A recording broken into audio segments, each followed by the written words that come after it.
Cara selamat dari Dajjal yang kelima, lari ke Mekah ke Madinah. Kalau tidak bisa apa tadi?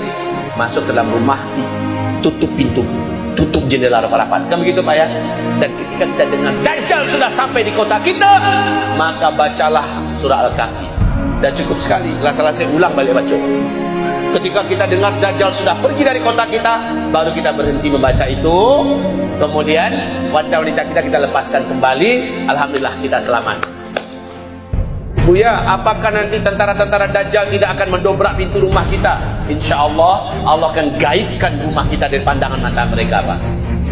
Nak nampak dia rumah waktu tu. Seperti pemuda-pemuda Kahfi dalam gua.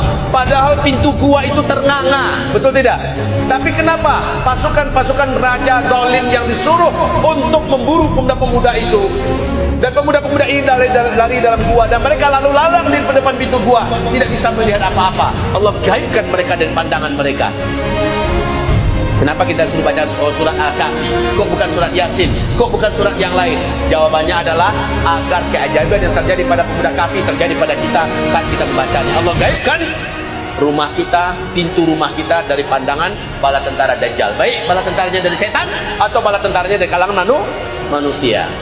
Yang keenam, cara selamat dari Dajjal adalah bila kamu tertangkap oleh tentara-tentara Dajjal, kaki tangan Dajjal, dan kamu tidak bisa lari, kamu tidak bisa sembunyi lagi, maka ketika kamu bertemu dengan Dajjal, Nabi perintahkan baca di depan Dajjal 10 ayat pertama dari surat Al-Kahfi. Masya Allah, tadi dibaca di sini saya dengar, merinding saya dengarnya Pak.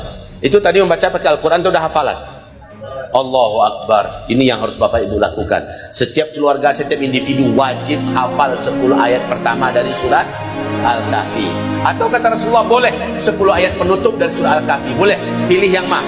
Pilih yang di pertama atau pilih yang 10 terakhir, tidak apa-apa. Dan fasihkan hafalan kita seperti fasihnya kita membaca Al-Fatihah.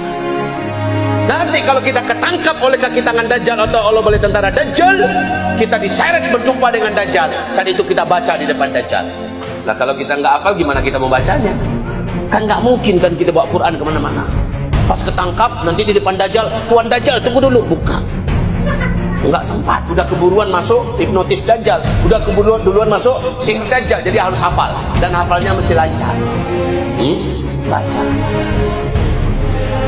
Nanti dampaknya kata Rasulullah, sihir Dajjal tak akan tembus ke orang ini, hipnotis Dajjal tidak akan tembus kepada orang ini, fitnah Dajjal tidak akan tembus kepada orang ini. Ya, ini dampaknya Pak, sehingga orang ini mampu membedakan mana yang hak, mana yang batil. Dan orang ini Allah izinkan bisa membaca tulisan Ka, Fa, Ro di jidat Dajjal, di antara dua alis tertulis itu. Hanya dia yang bisa melihat, karena dia masih ada iman dalam dadanya. Masya Allah, ini gunanya. Sebelumnya kita punya iman yang kuat, amal soleh kita banyak, doa kita selama ini Masya Allah, dan kita hafal 10 ayat dari surah Al-Kahfi. Itu. Terakhir, cara selamat dari Dajjal adalah nanti Dajjal akan paksa kita masuk ke salah satu daripada ciptaan saya ini, neraka saya atau surga saya. Maka kata Nabi, masuklah ke nerakanya Dajjal. Siapa yang masuk ke nerakanya Dajjal, dia akan langsung masuk ke surganya Allah Subhanahu wa ta'ala. Tapi yang Nabi perintahkan adalah masukkan dulu kepalamu, api teras wangi. Tapi ketika kita mendekat, masukkan kepalamu akan langsung merasa sejuk dan nyaman. Lalu masukkan badan semuanya. Jangan di ujung-ujung dulu. Ngik nak yo, ngik nak yo. Atau ujung kaki wak cibu-cibu, ngik nak. Panas. Tapi kalau kamu masukkan dulu kepalamu, inilah gunanya orang yang ngaji Pak ya, dia tahu apa yang harus dilakukan. Pilih apinya Dajjal. Siapa yang memilih apinya Dajjal, dia dapatkan surga Allah, kata Rasulullah. Dan ketika dia masuk, kepalanya dulu terasa sejuk, masukkan semuanya, syahidlah dia. Syahidlah dia. Dan dia akan langsung masuk ke dalam surganya Allah. Tapi siapa yang memilih air sungainya Dajjal, dia minum, langsung hilang imannya. Padahal tadi masih ada iman. Tapi ya air Dajjal yang dipilihnya, dia minum, langsung hilang imannya, dan dia pun murtad, kafir. Dan dia akan menjadi ahli neraka Allah, kekal di dalam neraka Jahannam selama-lamanya. Nauzubillah.